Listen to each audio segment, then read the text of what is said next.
Hello, everyone. Welcome to RiskOut's final webinar of the year. We've done quite a series this year, and we thought what we would do is present Banking Horizons 2024, Navigating Insights and Embracing Change, essentially a recap of 2023, and then looking forward to the future. I'm really excited about this panel as we have some really amazing guests. Before we dive into the content, let's run through some quick housekeeping items. RiskOut, who is your host here, will be sharing all of the webinar resources, including the slides, handouts, and a recording and a follow-up email. So keep an eye out for that. We also want these sessions to be super valuable for you. So please, we encourage you to ask questions. We always appreciate feedback. There's a question section on the right side of your panel. Please feel free to do that at any time. And Ethan, who's run the show from the behind the scenes, will send those up to us. And we'll run a final poll at the end. And that's pretty much housekeeping. So very quickly about your host, RiskOut. So I'm the CEO and co-founder of RiskOut. I've been in building banking software for 25 years, and I'm also ACAM certified. So really have a lot of regulatory and compliance slant. RiskOut as a company is a modern BSA AML system that is cloud-based. We work with lots of financial institutions, big and small, across the country. But most importantly are the things you see on the screen. We've helped institutions get results like multiple millions of dollars of non-interest bearing deposits in new markets. We've helped them to decrease typically around 75 to 85% of their overhead in the compliance and BSA world, while also probably my most exciting thing is we maintain 100% referenceable client list, and our ownership through our last round of financing through Launchpad Capital, Castle Creek, Bankers Helping Bankers, and Alloy Labs now means that RiskOut is effectively influenced and funded by 200 financial institutions. So that's also very exciting. We're not a big core or conglomerate or multinational company. We're literally here at the cutting edge of compliance and BSA, helping institutions automate those things, get into new markets, and grow. So let's move to the speakers. I really am excited about this group. You already heard my background. I'll start with Kelsey Lando. She is principal at Alloy Labs. Alloy Labs is a firm working to improve banking by connecting small and mid-sized financial institutions with technology to improve the banking landscape. Really great group. Jason Hendricks and folks, love working with them. We also have Christopher Williston. He's the president and CEO of Independent Bankers Association of Texas, or IBAT. They're the largest state association, I think, in the country. They're dedicated exclusively to community bank advocacy. If you don't follow any of our speakers, please do that. I love Christopher's latest prayer series. It's very awesome. And finally, we have Tony Scavuzzo. He is the managing principal of Castle Creek, a venture capital fund focused on the intersection of fintech and community banking. Part of also a group called Launchpad, which we're very involved in. We couldn't be more excited with this group. These are community banking leaders and experts, and can't wait to hear their thoughts. So without further ado, let's jump into topics today. We're gonna keep this very organic. So if you guys wanna turn on your cameras, we're gonna talk to you here. If you have anything to add to these questions, please go for it. First thing I'd like to do a little bit is share a little bit of experience looking back at 2023. I always like to talk about this from our team's perspective. I am not an expert in this other than the fact that I work with institutions every day and I see best practices, I see their concerns. And so I like to share that back out to our financial institution audience. So at a high level, of course, being ex-OCC, Fed examiners, BSA professionals, there's been a lot of regulatory focus this year. So really, the events we saw in the first quarter, really even the first half of the year, it created two interesting dynamics aside from the macro interest rate environment. The events with SVB and the others really, from our perspective, created this this sort of pause, first of all, on new endeavors, new vendors, new things for pretty much across the space. It also created a heightened focus from our perspective on reevaluating an institution's liquidity, their positions, their financial metrics, their staffing, technology, and really just overall, I'd say just good banking financial principles. So we're going to dig into that topic here in this section. Another topic that we're going to look at a bit is we saw a lot of demand based on the macro environment and inflation for low cost deposits. So a lot of institutions trying to, sort of find those numbers back from the PPP days, right? Where are those deposits at? Where are those lower cost deposits? So I don't have to run a really heavy and expensive CD process just to be able to lend and feed my lending programs. And finally, another topic that we see from Risk Scout's perspective is a pretty big change in what I would say the innovative banking space in regulation. So things around BaaS, there was quite a bit of MRAs and orders around BaaS banks that we're sponsoring, some of the fintechs. And of course, we know pretty heavy crypto regulation that's come through, or I should say actions that have come through. And we believe that that will really define some of what's going to happen in 24 in terms of regulation. So that's a little bit of my perspective as a CEO, but you didn't come here just to hear me. I would love to start asking some questions here of the team. So Kelsey, right? My first question for you is, there were a number of developments this year, right? Both regulatory and non-regulatory, so feel free to comment on any of them, but related to banking as a service, right? And a lot of people call this fintech, but I kind of like to stay away from that. It's banking as a service. I'm a bank. I want to sponsor, banking services to another party, right? What do you think the biggest takeaway this year was from the things that happened? Oh, I think you might be on mute. Might have to update that. There you go.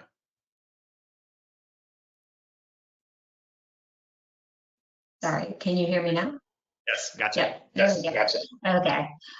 So I think you can kind of break that up into two segments, operational and kind of the regulatory perspective. Operationally, I think we really saw that BaaS requires different tools and skill sets from the rest of the bank. So there's really key focus area our banks at Aller Labs are focused on, and that's to get more data-driven program management. From the regulatory perspective, interaction is not going to be determined by the exam calendar anymore. You're going to really want to meet more often throughout the year with check-ins to stay ahead of everything. We kind of view it as you can do one of two things. You can sit and wait for regulators to come down with their own interpretations and ideas of what should happen in the BaaS space, or you can collaborate with other banks to really advance the sector and create frameworks that the regulators can lead on and that you can also use to support what you're doing with your program. Yeah, it's so true. It's so true. I hear there's a great that you really need to be, if you're a bank looking to sponsor, you need to consider that fintech or that company you're sponsoring is essentially a subsidiary of your bank in terms of regulatory scrutiny, right? Like, you need to have sort of a separation of church and state, but also you need to make sure they're following your policies and procedures, right? And I think you're so true on don't wait until prior to your exam to start prepping, right? Be doing this process all throughout the year. Makes a lot of sense. Christopher, I know by that. Yeah, that's the place I was going to jump in if I could, real quick.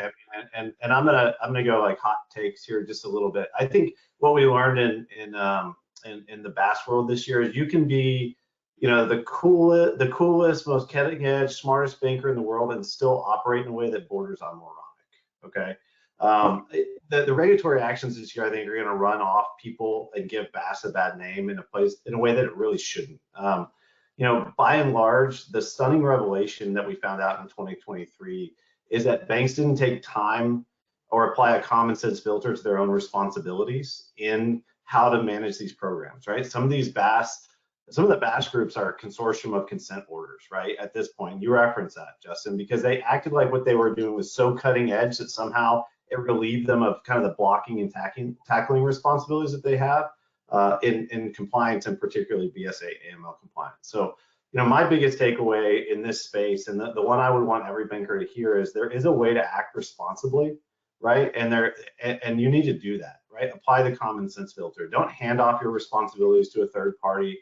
Own the role that you as a bank have in this value stream.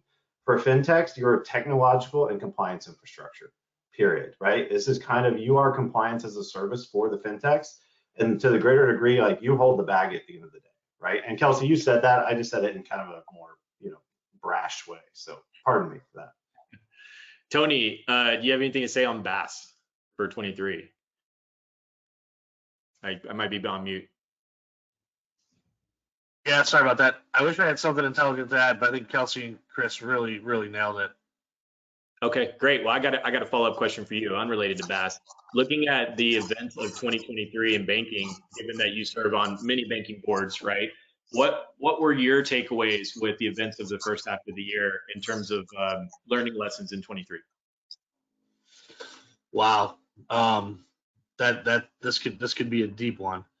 I think well, I'll start with, I think, Signature and Silicon and Republic and Silvergate were very unique banks in a lot of ways, and I think the tech crypto focus was very unique.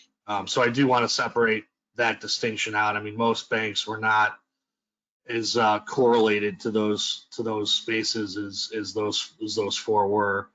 That said, I think with the complete benefit of hindsight, it's I think allowed us to step back and kind of reassess what liquidity really is and what liquidity measures are appropriate and accurate. There are a lot of things that I think we'll just focus on Silicon Valley. I think there's a lot of things that they've been unfairly punished for, the management team, in terms of operational decisions they made. But one thing that probably should have been apparent was when your deposits double or triple over a 2 or 3 year period, some red flags should probably go off. And if you look at those core deposits, which a lot of those were zero cost DDA, there's relationships at those banks that would tell you those are 15, 20-year life deposits. And if they have that dated life, it allows you to take more asset risk in terms of duration, and it's a prudent thing to do when you're asset liability trying to match. And so, they weren't buying junk, graded bonds or junk credits. It was, in a lot of cases, just longer dated treasuries. And so I don't think it's fair for them to be punished for that. However, the duration of a core deposit, I think, is kind of up for debate now. And I think folks really need to model and understand, what the true duration of a non-maturity core deposit really is.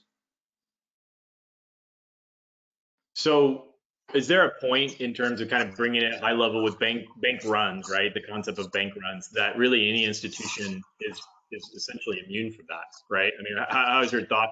I'll just give you a little bit of perspective. I got a call on Tuesday afternoon from a very small minority investor who was very concerned about SVB. We had a small SVB, right? And you could see a lot of that, kind of the wheels just started moving and how that whole process was happening that week. But that being said, of course, not discounting fundamentals and other elements of that run, is there even an immunity or a term here when a crowd gets behind, massive amounts of withdrawals? I mean, I think Silicon Valley was that situation was such an outlier that I'm not sure you could have protected against that. I mean, if you think about it, and this is again just our opinion, Castle Creek, you had Silvergate earlier in the week self-announce that they were going to liquidate, right? Mm-hmm. When was the last time a bank came out and announced that they were going to self-liquidate? People that aren't necessarily as in tune to fintech as you all and folks on the call could reasonably associate crypto with fintech. And so then Silicon Valley comes out and announces they're going to take a big loss because they're going to sell a bunch of bonds and raise a bunch of money, which could be perceived very negatively. And then on top of that, you've got some pretty prominent people with a lot of followers in Silicon Valley proactively telling people to take money out of the bank. And so I think it was a unfortunate perfect storm event for what happened.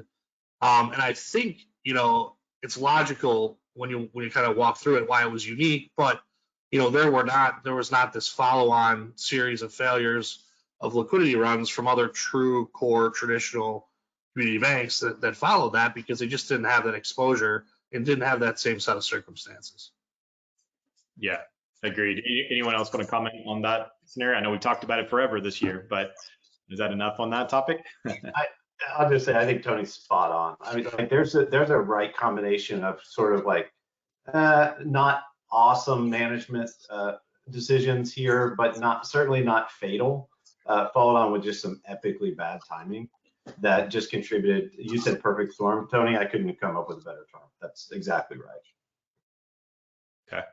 I just want to brag on all of you guys. You all have events where institutions, I attended all of them this year, where many institutions, most of the time, somewhere between 30 to 100 institutions were represented to come together and share. And I think sometimes in this market, outside this market, there's this perspective that I don't want to share, if it's the bank down the street or that sort of thing. But the honest reality is community banks and credit unions seem, especially when it's something progressive and it's I don't know, I would say survival as much, but innovation, right? There's a sharing of information, and I witnessed it at each of your events. So I throw this to Kelsey. Outside of all the negative stuff we talked about, what are some of the other really interesting things out of 2023? You have a very progressive set of institutions at Alloy Labs. What are some of the things you guys saw? Maybe it leads into 24, but how would you characterize that on an innovation front? Yeah, I think. Oh, there we go. Sorry, seems like my microphone has a slight delay. I think there's a lot to be excited about. I think moving forward into the next year, I think about a lot of collaboration in fintech that was still able to happen over the last year between our banks and partners. And I think those really showed the speed of innovation that can happen and experimenting fast to really drive to an outcome and getting quick feedback before making a full partnership ahead. I think that it takes away some of the risks that we talked about that you have with all these other components in the market volatility coming in, that you're able to launch smaller pilots very quickly, get feedback, really see if it's working and in line with the outcomes that you're looking for before you're moving forward to a stronger partnership. And that's one thing that we at Alloy Labs really focus on, is thinking of these as small experiments that you can easily kind of build upon, rather than having to spend all the time, the effort, both internally from a resource perspective, but then also just monetarily, to make a huge investment in something and then hoping it plays out. Yeah, it's a good point. I'll tell you, I've been a technologist for most of my career, right? One of the number one things that I think people are starting to learn, and I think it's a great side effect or outcome of BaaS, is that your data as a financial institution is not really democratized, right? Meaning I've had a number of large institutions who have one of the big cores, right? Who are very excited to grow and to innovate, but aren't able to match that with even the creation of an FBO account, a data extract, or something to that effect. I almost solely recommend it now, unrelated to risk out. I'll just say, hey, look, if you're trying to innovate in anything this year, put in a middleware. Now, I don't mean a connector necessarily, like the connector term, but just a middleware that gives you access to your data, maybe to transaction creation, right, to data warehouse. But being able to, I mean, just real simply in the risk out world, getting a batch file from a core can be a $10,000 or $15,000 quote, right? And we've been doing batch files, guys, for 35 years. Like it's partly because the cores are all in the data center now. But that being said, there are some great cores, and I'm not calling out any names, but I think a big change that I saw in this year was institutions really learning by asking for these innovation features, by asking for these channels, that they don't have the access to the data that they need. Does anybody want to comment on that? Anybody have a particular story or thought? More technical, more just me. Okay, great. Bottom line, if you're an institution listening, consider a middleware, especially if you're changing out an organ like core conversion or a digital banking situation. It's worth the slightly extra investment to go ahead and do that than to be thinking about it later. So highly recommend. All right, let's move to 2024. Okay, in my opinion, there's quite a few interesting things going on. There is an overall just AI ML progression going on, right? Probably most applicable, we're seeing a lot of like chatbots and a lot of like, content generation. But I think, I don't know if you guys saw the article really recently, but I'll post it in the follow-ups, but the big banks are fighting over AI talent. Everybody's fighting over AI talent. The big banks are fighting over AI talent. What does that tell you as a smaller institution, right? Like there's a lot of coming, interpretation, data, content interaction, generative work that's coming with AI. So I think it's going to be really interesting. And my CTO and I share the same experience, which is at some point there's a big waterfall moment, right? I mean, you could call ChatGPT a bit of a waterfall, but there's going to be more of these moments where something is generating. And by the way, unfortunately, the sophistication of what we call the sort of like dark bots or dark web type of bots is coming up as well. So that's also something to fight, and very difficult. I don't know if you guys heard the story about the mom that got a call from her daughter that was all generated from a social media video that they took the voice and then replayed it as if she was being kidnapped. There's going to be a lot of fraud that's going to happen from that as well. The other thing we're seeing quite a lot of is based on the behaving badly vendors of cryptocurrency. we're going to see more digital currency regulations. Just talking to our ex-OCC examiner, he's our product strategist. He's like, absolutely, you're seeing all the pretenses to that. You know, we'll see some more probably starts and stops with the Corporate Transparency Act. That's going to be a really interesting one. It will affect banks, but it's more in an indirect business UBO issue. And then finally, and this is one I think you guys can all comment on, especially, you know, being deep in banking, is what's going to happen in the commercial loan world, right? We've got a number of sort of maturity or opportunistic loan changes with very unopportunistic rates. We also have this really weird push and pull. So it can be classified after pandemic in general. There's a push and pull in all industries, right? I mean, airline, travel, everything. But really, CRE, even in a place like Austin where we are, that's still pretty, you know, high demand. CRE is very sketchy, right? Commercial real estate. So, you know, pretty interesting things that may be coming about positive and negatively in 2024 from our perspective. So here's a question. I'll send this over to Tony. What are some of the emerging technologies that you see for 2024 that you think are game changers for community financial institutions? Oh man, that's a really tough one.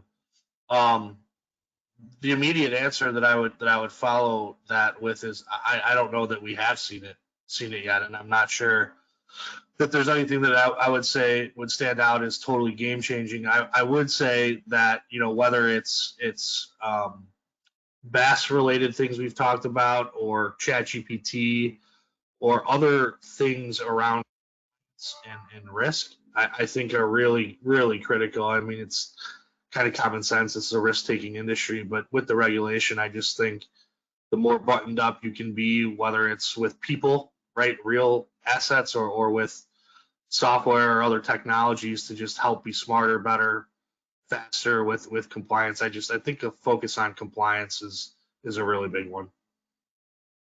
Yeah, you just listed off a litany of things, Justin, that bankers are already thinking about on top of, you know, just their own kind of managed expectations down, tightening net interest margin that I think is going to contribute to how they're going into 2024. And I think it's a keep your powder dry. Let's be careful about new investment. You know, I don't see that bankers are going to be chasing a lot of new technologies, with the exception of two things. And Tony just hit the first, right, is compliance. I think that's always going to be important. Managing to the burden of compliance as a whole, especially in this administration. The increased scrutiny I think people are feeling in the exam process right now, make sure that their compliance systems are tight, that their reporting is really good. But the second piece too is fraud, right? I mean, the biggest battle I think every community bank is facing every day right now is fraud on different fronts, right? Some very technological, and some just, I mean, a massive proliferation of check fraud this year, right?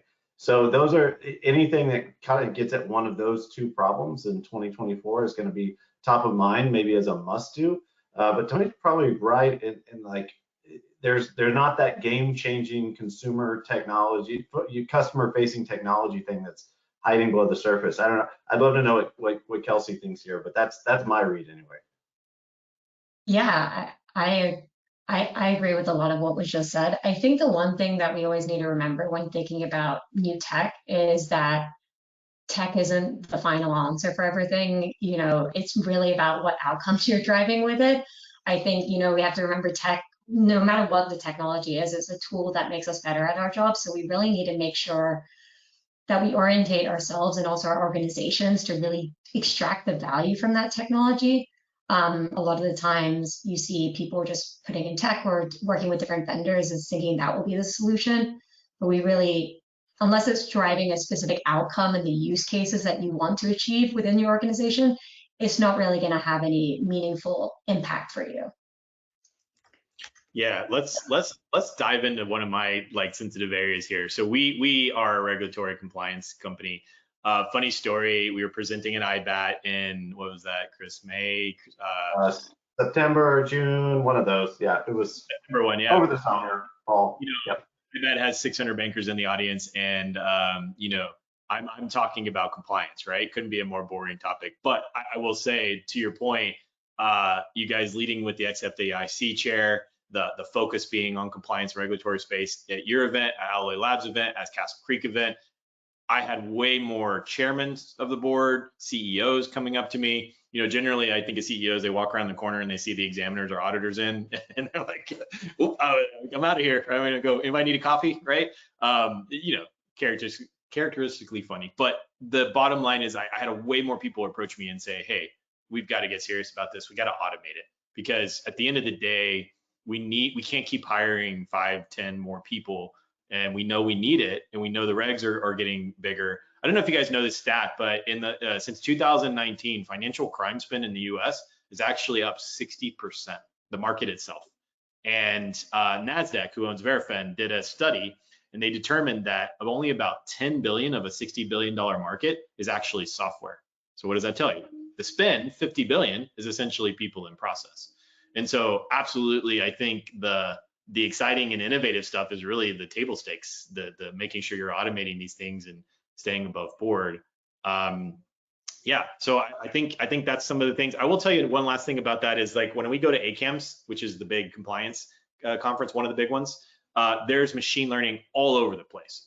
I was next to a booth that was much bigger than us. It was a living room booth. And there was you guys might remember, if I date myself, the old Pepsi commercials, the Max Headroom, like computer animated person. A lot of people think that's what AI and ML really is. And this company, regardless of the tech, was presenting your BSA officer as a digital person. And that's fine. Okay, whatever. Maybe people can relate to talking to a digital person. But I said, but what does it do? Right? And they're like, well, it finds all these things and then it spits them back out. And I said, well, does it decide on these things? Well, no. There was recently an FDIC regulator, I can't remember the exact name, his name or the event, but he said, if you get 1,000 alerts out of a black box and you can't tell me where they come from, forget model validation. It's hard with machine learning. You will get model validation, but if you can't tell me where they come from or how you're protecting your organization, then I'm not happy with that. In fact, most institutions that do put something in just to have the technology and they can't keep up with 1,000 alerts, that's an actual issue versus just having something that's more transparent, right, and understanding it. Now, I'm meaning this to say that I'm a big technology advocate, and I think machine learning and AI play really important roles, but I think you've got to scope it. For example, we're really exploring a new feature next year where generative AI, privatized, isolated, so not open to the network, can actually turn to reg documents. So imagine a BSA officer going in West Texas. I don't know what Reg D really is. Can I get a human readable answer? Not a Google advertisement, right? A human readable answer about Reg D, And so I think those kind of things are really, really what needs to happen now. Is there's been a lot of marketing, fluff. How can we scope those to the things that we really need? And then how can we invest in those things? Yeah, Justin, I think everything you just said taps into a theme that we need to kind of keep in mind in 2024, which is, the regulatory response to everything that happened earlier this year and maybe everything that regulators are expecting to come is just this expectation that bankers are able to articulate, track, monitor, and respond to the specific risk factors of their institutions, right? Now, we always, we know your customer, right? But it's so much deeper than that from just a BSA AML sense, right? It's know where your concentrations are, both on the credit side and in deposits. Know what risks are facing those verticals where you have any kind of concentrations. Just know where that, kind of existential risk exists. These are the things that regulators now want bankers to prove that they know. And you're right, like throwing a bunch of people at it surely is one way to do it, but I think we're going to see more technology tools come in place to help bankers evaluate those risks, monitor, track, respond to all that, right?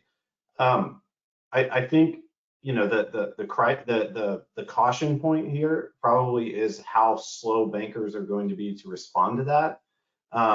Just because I think, how many bankers ever dealt with interest rate risk before this year? I mean, it's been a long time, right? It's not that they never dealt with it, but they hadn't dealt with it like they dealt with it in the last 12 months. How many folks are in the banks today that haven't lived through an organic credit cycle in over 20 years, right? Or in approximately 20 years, right?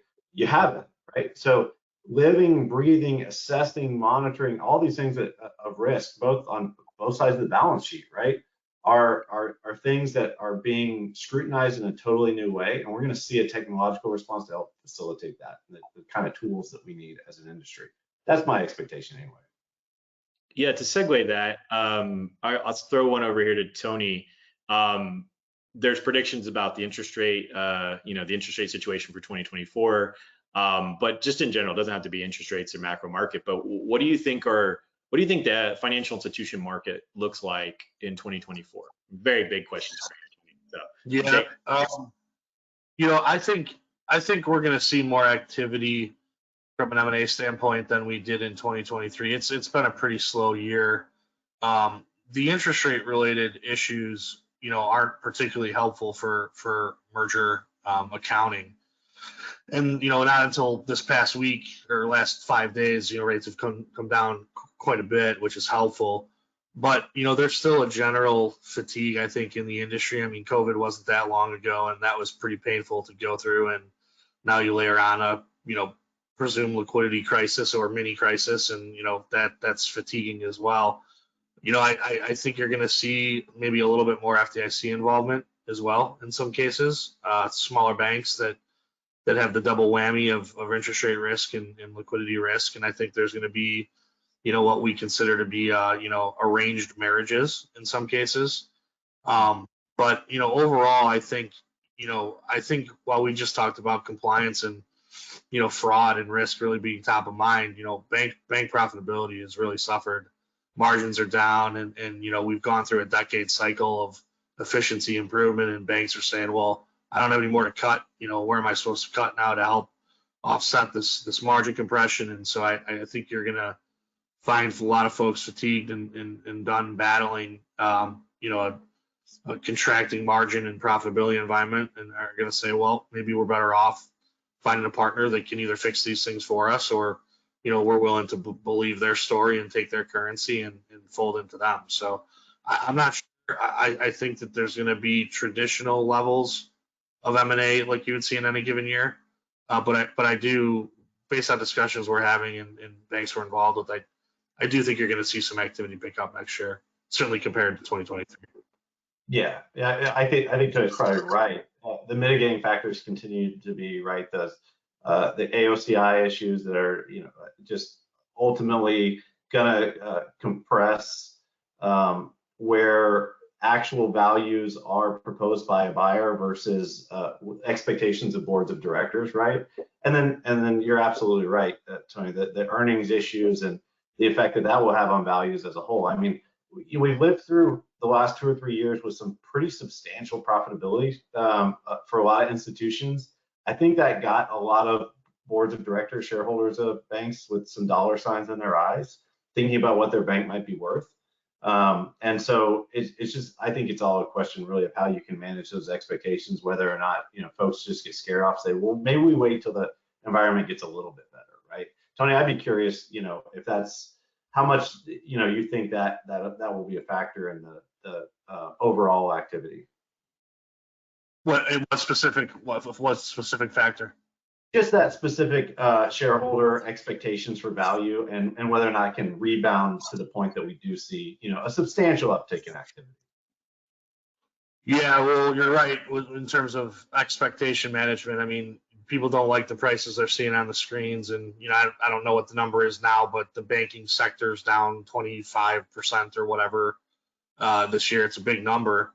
But again, I do think you've got an aging sector with aging management teams and aging boards, and the fuse can only go for so long until they hit the wall and say, well, I think I'm worth 2 times book, but the market keeps telling me it's 1.2.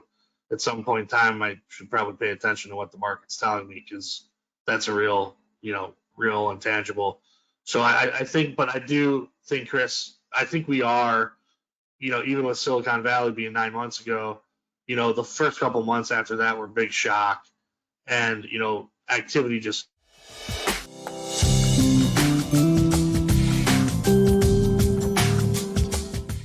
Chris had asked about buyer seller expectations, and I think what we're seeing now is there was a pause post Silicon failure, where there's no discussion period. but I think we've gotten to a point where discussions have started to pick up again. I think people have got sellers have got their heads pretty well wrapped around what the AOCI issue really is. But there's a natural gap still between seller buyer expectations, like there always is. But I think, rates aren't seemingly going to move down substantially, maybe for some period of time. And so I think folks are accepting of that reality and just trying to deal with that. And I do think seller expectations will eventually come more toward where market is now versus, just using the 2 times book easy number that everybody's wanted forever. We're just not there right now. Yeah. Shift a little bit, Kelsey, I'd like to ask you, Alloy Labs works often by connecting institutions to what we always like to call partners. RiskOut likes to be a partner, not just a vendor who drops software, and moves on, right? Especially not a vendor who doesn't listen to their customers. So we really like that. I really love to hear in 2024, what are you seeing in terms of the role that strategic partnerships play with community banks? Can be innovation, regulatory, whatever you'd like to speak, but what do you think that role plays in 2024? Yeah, I think there's a great opportunity for banks to lean in while others are leaning out, given the market volatility of the next year. I think the market has shifted towards where banks are a little more, have more power in the relationship, especially on the banking as a service side, where before fintechs had so many options. Now banks are being have a little more scrutiny of the programs they're onboarding. So with that, the power has kind of shifted. Fintechs just can't go everywhere. But I think as banks look at, so that meaning there's a lot more opportunities for banks to partner with, either from the BaaS in the BaaS space, but also just regular partnerships. But I think what banks need to really think about is figuring out how to optimize for volume, speed, and also most importantly, the value drivers. As you're setting up these pilots, which we always suggest to do first to really test it out before going to a fully fledged partnership, is really keeping in mind, what are you aiming to drive towards, and is that measurable, so you can really measure the progress of these partnerships. So that way it's not just thinking about the feelings or we're happy with the partnership, but really putting stakes in the ground about what KPIs are we driving for. You're never going to find any tech partner that's going to fit every single bill of how you're looking, of what you're looking to achieve. Perfection's the enemy of progress, but really thinking through what are the core use cases that you're going to try to drive for your customers, and how can fintechs or tech players in the space can really be a partner with you to achieve those goals. Yeah, I've got to give a quick PSA here. I have an institution almost regularly come to Austin. Why not come to Austin? And they want to go to dinner. And I get this like kind of typical pattern, which is, hey, Justin, help me build this. And I'm like, well, that's an iPhone. And I'm like, no, I want an app, and I want to start making money, as an institution, leveraging our charter and so forth. And almost without doubt, or without, a miss, they quote, I'm not going to name the names, but they quote the largest fintech type of neobanks, right? Success. And I just want to be clear, and I know this from internal conversations with employees there, some of them that have been folded up. Most of these fintechs that are out there that do consumer banking, B2B, payments, those sort of things, the numbers that they report, first of all, they're technologists, right, who have a lot of funding. That's one thing to remember. Second thing is the numbers they report would not be anywhere close to the same formula of active customers that a bank would use. For example, a lot of them would lure people over with high interest rate programs, but they'd still count someone who hasn't made a transaction in the last 12 months, right? In fact, furthermore, some of these systems were also susceptible to fraud. One of my fraud persons was telling me a pre-mule account, which is a planned mule account, meaning planned to move money at some point, but the account's been set up under some certain circumstances, under certain thresholds, so it's not been completely reviewed, but it passed the initial KYC, KYB. That gets counted as an active account. So it's important to remember the grass isn't greener necessarily on the other side. And I think to your point around really understanding, like, what are we trying to achieve? And it's also a crawl, walk, run type of process. It's not an overnight success. And quite honestly, from the fintech side, you need to diversify your institutions on the backside too. And a lot of institutions may be like, no, but it's important. you never know, actually kind of lacing back to the M&A conversation, when an acquirer is not going to want that business, right? Either from a risk level, liquidity level, or something else. We saw that multiple times this last year where the deal didn't fall through, but they had to cut a fairly large arm or an initiative that they had been doing because the acquirer didn't want it. And where does that put the fintech that's processing on that? So quite a few interesting tidbits there, but I think the PSA is, do your due diligence, talk to good partners. There's all three of you guys have great sources for that. Highly recommend people reach out, but understand it before, jumping in the boat and paddling it and thinking that, it's all going to be, speeding along and relative to like what you see reported in the space. Any comments, Christopher, Tony, on that?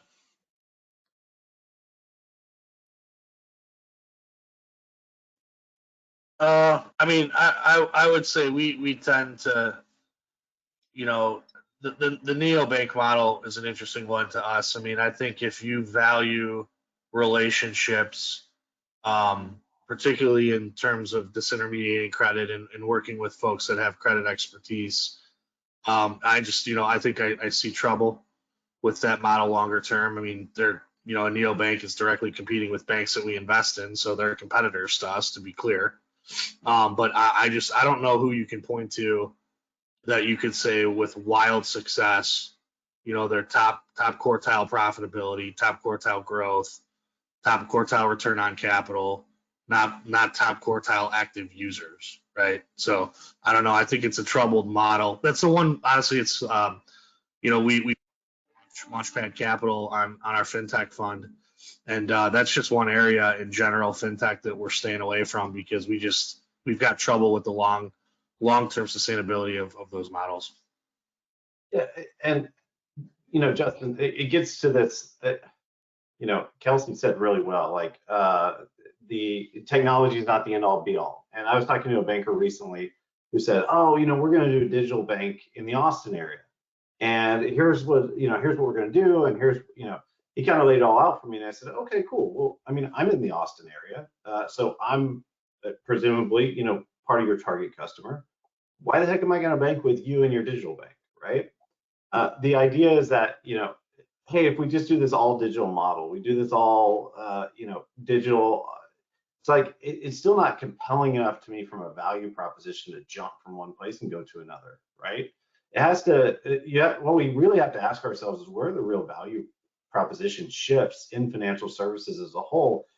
I would tell you, I don't think any of the digital banks so far really represent a shift in that, with the exception of the very early days in which the digital bank competitors were coming out with like the overdraft grace or no overdraft, kind of all the things they were doing, which I think just pushed the market to adopt some of the same kind of practices, right? They were easily replicable models to be able to respond to and not lose your customers to them, right?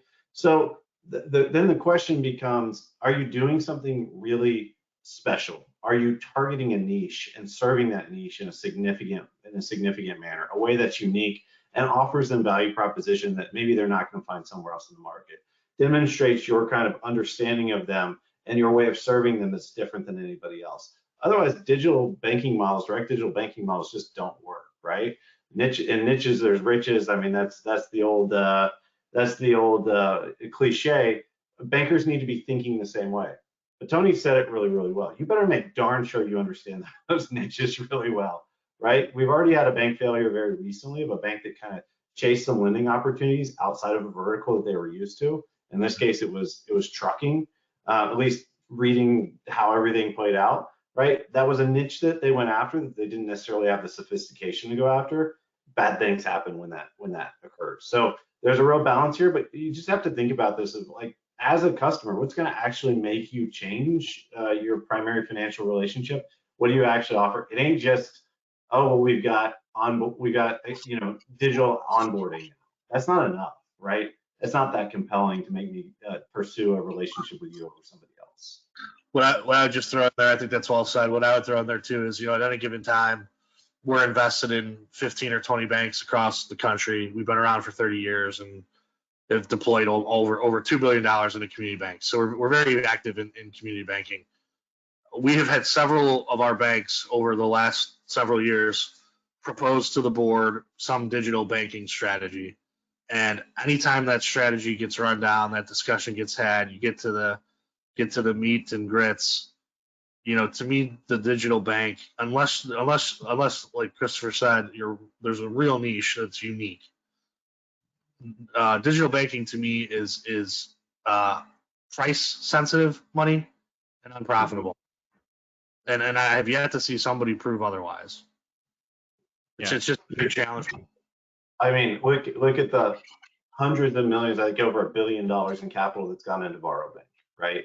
Look at Marcus. Look at, I don't even remember now. It's come and gone so long ago. JP Morgan's direct digital bank, right? They've gone away because it's like, who's it for? I don't know. When you've got millions of accounts with an average balance of $17 over at Borrow, like it's hard to make a profitable customer relationship that way. So you're spot on, honey.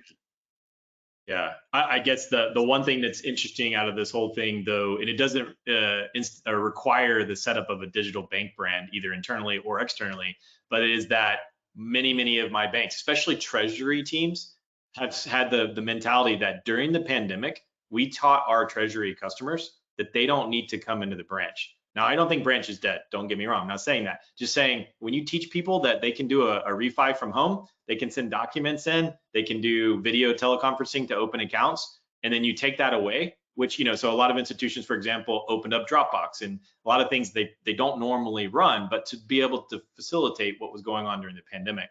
What you've done, though, is you've also trained people that these things are available and capable. So the only add-on I'd say to you guys, absolutely, like investing in a full digital brand, especially a generic one, is a lost cause. But finding convenience, like, the funny thing, after being in Q2 for so long and 25 years in this space, no one's really mastered business online account opening for the masses. Like that's the kind of stuff that we need to see through this energy. So if institutions really invest in digital account opening on commercial, customers, that's a game changer, right?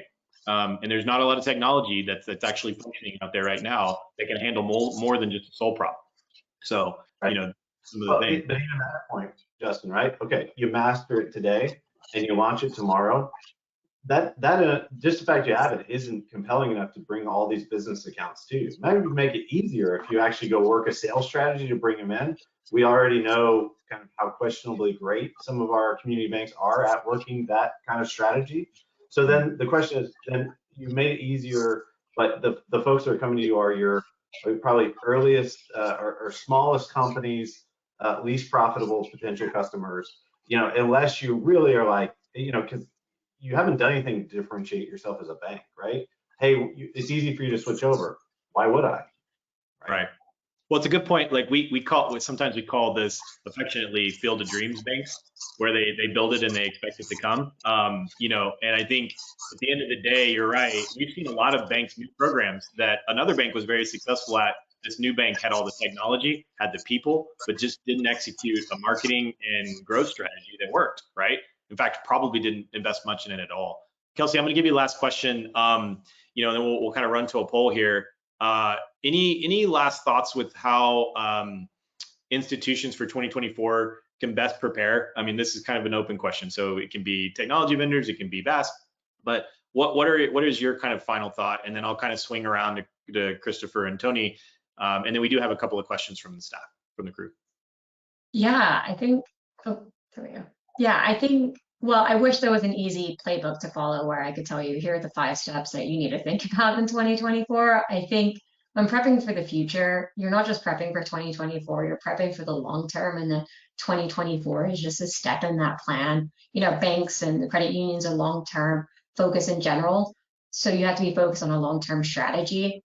Your 2024 plan should really just be a stepping stone in your broader vision that will continue to change as you learn more, as the market continues to evolve. So really it depends on the bank and where you are in the institution, how focused you are on innovation, where you kind of are on that journey, rather than here's a playbook, which I know isn't the answer probably everyone wants to hear, but that's kind of how I see it. Okay, quick soundbite, Christopher. Yeah, Kelsey's spot on. The challenge here is to ask what steps can we make to keep on that roadmap and keep that plan moving forward. We have a tendency in years like 2024 is expected to be go in retrenchment mode, but what are the lower cost ways that you can continue to move forward? Thank you, Christopher. Tony, last one.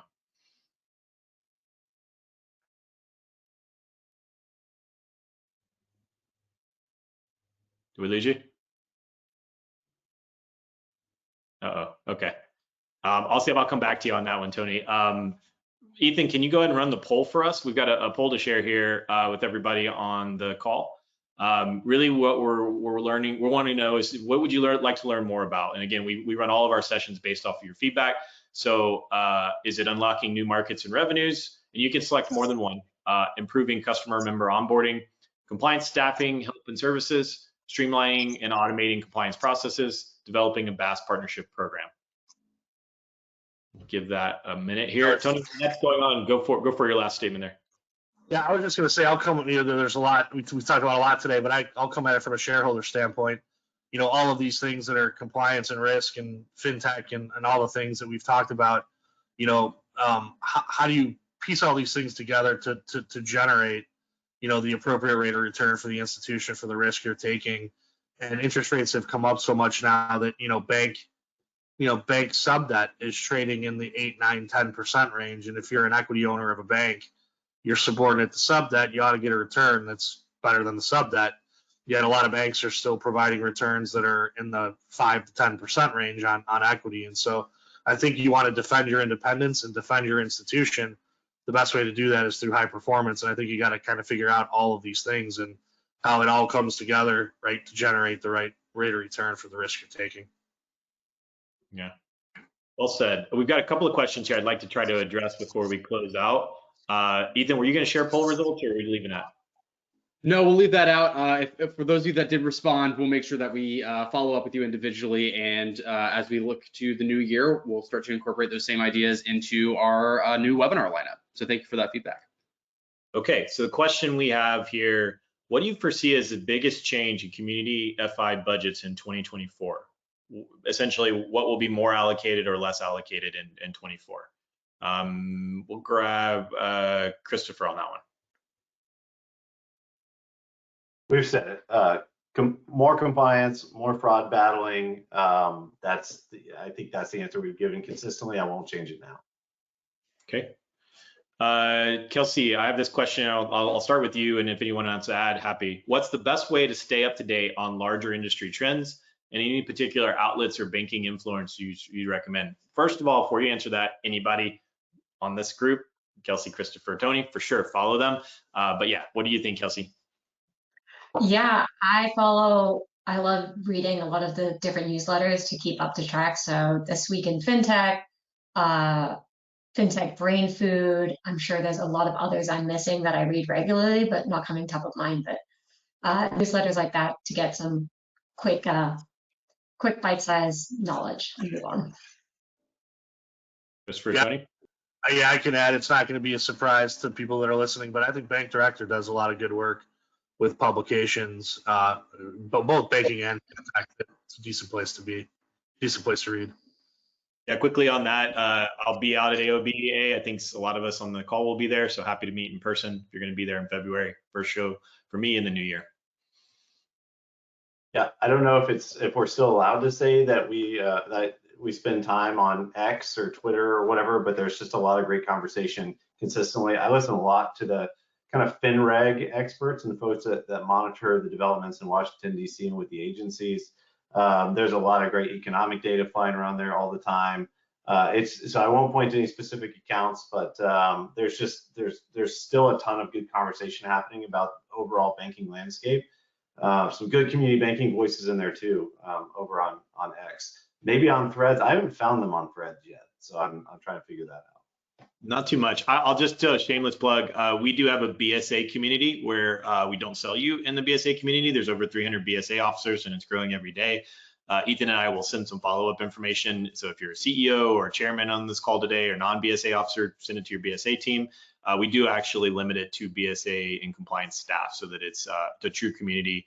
And that is all the time we have today. So I really want to thank the audience for joining us. Huge thank you to the panelists, as well as I want to remind you that we will be sending hopefully an edited recording of this with none of the audio issues in the middle, and any of the resources that are related to this. As always, come by to LinkedIn or riskscout.com, say hi, register for the next webinar. Highly recommend also signing up and following Alloy Labs, IBAT, Bankers Helping Bankers, and Launchpad Castle Creek. So thank you guys for the time, and really appreciate it. Thanks, Justin.